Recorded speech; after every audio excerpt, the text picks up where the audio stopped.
सिर्फ जानना चाहेंगे क्योंकि लगातार प्रदेश में बारिश हो रही है, ऐसे में धर्मशाला डिपो के कितने रूट प्रभावित हुए हैं? देखिए मोस्टली तो जहाँ तक बरसातों का सवाल है, धर्मशाला के मोस्टली एरियाज में जो रूट्स हैं वो चल रहे हैं। परंतु एक जो हमारा स्ट्रॉबेरी बरनेट साइड के जो रूट थे वहाँ पर मैक्लोडगंज की तरफ वहाँ इशू आया है।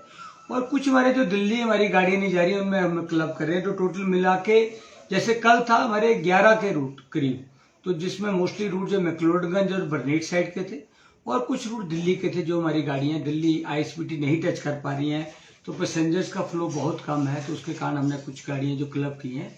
अदरवाइज जो हमारा बाकी ऑपरेशन धर्मशाला डिपो का है या चंबा को छोड़ के बाकी डिपोज का मोस्टली ऑपरेशन जो है वो हमारी गाड़ियां एज सच सभी रूटों पे सुचारू चल रही हैं।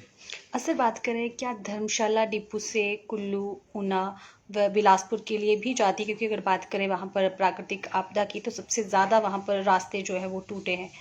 देखिए अभी जो हमारा बिलासपुर तरफ का इशू है वो कोई नहीं है, गाड़ियां चल रही हैं। ऊना तरफ नॉर्मल हमारी सारी गाड़ियां चल रही हैं। कुल्लू मनाली की तरफ का कुछ इशू अभी चल रहा है। अदरवाइज मैं बताया आपको जो हमारी सारी गाड़ियां हैं दिल्ली को छोड़ के, दिल्ली क्योंकि अभी तक आईएसबीटी बंद है तो हम सिंधु बॉर्डर तक गाड़ियां भेज रहे हैं और वहां तक हम गाड़ियां क्लब करके भेज रहे हैं। हम ये देख रहे हैं कि कितनी ऑक्यूपेंसी है। अगर मान लो हमें पैसेंजर ज्यादा लग रहा है तो हम गाड़ियां ज्यादा भेज दे रहे हैं, कम लग रहा है तो कम भेज रहे हैं। अदरवाइज बाकी बिलासपुर, ऊना तरफ या चंबा तरफ, यहाँ जो मेन रोड है या पठानकोट, अमृतसर, लुधियाना, इन पे हमारी गाड़ियां सुचारू रूप से चल रही है। कोई टाइम में कोई बदलाव किया गया हो कुछ ऐसा बारिश के चलते? नहीं, हमने देखिए समय में कोई बदलाव नहीं किया है। जो बसेज हमारी चल रही हैं शेड्यूल चल रही हैं, बस इतना ही बदलाव है कि जब हम गाड़ियां क्लब कर रहे हैं तो अगर दो गाड़ियों में से हमने एक गाड़ी भेजी है तो एक गाड़ी का कोई ना कोई टाइम उठाएंगे, परंतु वो भी शेड्यूल टाइम होगा। अदरवाइज हमने जो हमारे शेड्यूल टाइमिंग्स है उनको हमने बिल्कुल डिस्टर्ब नहीं किया, क्योंकि शेड्यूल टाइमिंग्स का लोगों को पता होता है। अगर हम अनशेड्यूल टाइम पे चलाएंगे तो लोगों को पता नहीं लगेगा, गाड़ी चली आएगी, लोग उसका फायदा नहीं ले पाएंगे। तो हमारी जितनी भी बसेस चल रही हैं, जो हम ऑपरेशन चला रहे हैं, एक तो हमने निर्देश भी दिए हैं कि जो जहां पर रास्ता ठीक है उन्हीं रास्तों पे बसें भेजी जाए और जो भेजी जाए वो शेड्यूल टाइम पे जाए, ताकि जिन लोगों को पता हो इस टाइम पे बस जाती है और उसका वो फायदा ले पाए। सर, लॉन्ग रूट की बात करें तो लगातार बारिश हो रही है, अलर्ट आज भी जारी किया गया है। तो क्या लगता है जो यात्री हैं उनकी संख्या में कमी आई है या जैसे पहले था वैसे ही चल रहा है? नहीं, देखिए ऑब्वियसली है, कुछ कमी तो आई है, परंतु जैसे निर्देश भी आ रहे हैं कि हम भी कोशिश यही कर रहे हैं कि जिनको निकलना है बहुत जरूरी है वही निकल रहे हैं लोग। और ऑब्वियसली इसीलिए मैंने आपको पहले बताया कि जहां जहां दिल्ली साइड का एक इशू है, बाकी जगह तो गाड़ियां सुचारू चल रही है। वहां पर पैसेंजर्स की कमी आई है तो वहां हमने गाड़ियां क्लब कर दी है। जी। सर, जानना चाहेंगे क्योंकि यहाँ पर एक लैंडस्लाइड हुआ था और जो चार्जिंग पॉइंट थे वो भी टूटे थे, तो किस तरीके से बसों को चार्ज किया जा रहा है, क्या स्थिति है वर्तमान में? देखिए पीछे 3 दिन हमारा डिस्टर्ब रहा था, क्योंकि काफी हिस्सा जो हमारा पहाड़ का था वो चार्जिंग स्टेशन के पास आ गया था, जिसके कारण उसके जो नॉर्मल वर्किंग थी वो प्रभावित हुई थी। परंतु अब हमने जो चार्जिंग वो जो उसका मलबा था वो हमने बाहर फिकवा दिया है और अब जो चार्जिंग है सुचारू रूप से हमारी जहाँ बस स्टैंड धर्मशाला उसमें चल रही है।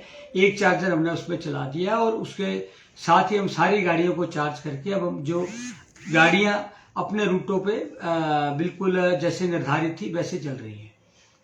सर, बरसात का मौसम है, अलर्ट बार बार जारी मौसम विभाग की ओर से किया जा रहा है। क्या चालक, परिचालक व जो यात्रीगण हैं उन्हें संदेश आप देना चाहेंगे? देखिए हम बार बार निर्देश दे रहे हैं अपने जो यहाँ पर सारे आरएम्स हैं, जो हमारे अड्डा इंचार्जेज हैं, कि जो बरसातों का समय है तो जहां भी है जबरदस्ती ना करें।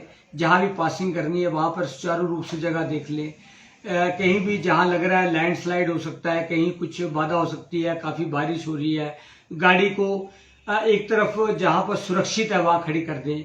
चाहे पैसेंजर्स आपको ड्राइवर कंडक्टर को कहीं भी अगर लग रहा है कि कहीं पर भी 1% भी रिस्क है तो गाड़ी को बिल्कुल ना चलाएं।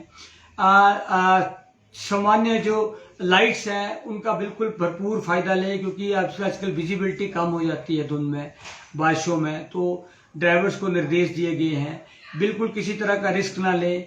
जो हमारे आजकल डंगे होते हैं वो कच्चे हो जाते हैं, तो उन्हें बताया कि डंगों पे गाड़ियां बिल्कुल साइड पे ना लेके जाएं।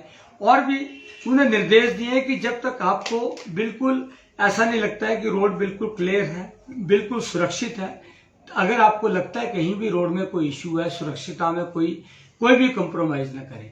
और गाड़ी को ड्राइविंग को कहा गया है जहां भी कहीं लगता है सुरक्षित खड़ी कर दें, ताकि ना गाड़ी को नुकसान हो, ना पैसेंजर्स को नुकसान हो, ना ड्राइविंग को नुकसान हो।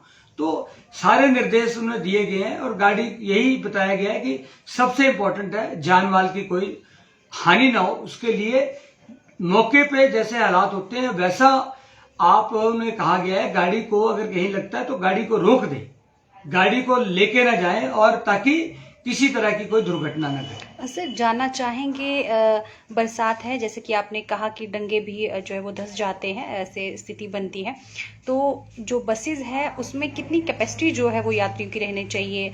ओवरलोडिंग भी कहीं कहीं होती है, उस पर क्या कहना चाहेंगे?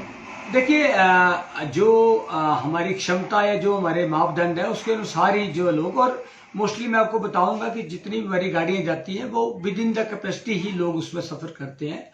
और ऐसा कोई मामला ध्यान में नहीं आया है कि जहां पर कोई ऐसी बड़ी ज्यादा ओवरलोडिंग या कोई, क्योंकि जितनी की स्टैंडी लो होते हैं या जितने की लोग बस में क्षमता है उसके अनुसार ही हमारे लोग बसों में सफर करते हैं। और उसका हम ख्याल भी रखते हैं कि ऐसी कोई चीज ना हो जिसके कारण लोगों को, सवारियों को या कोई सुरक्षितता में कोई प्रॉब्लम आए।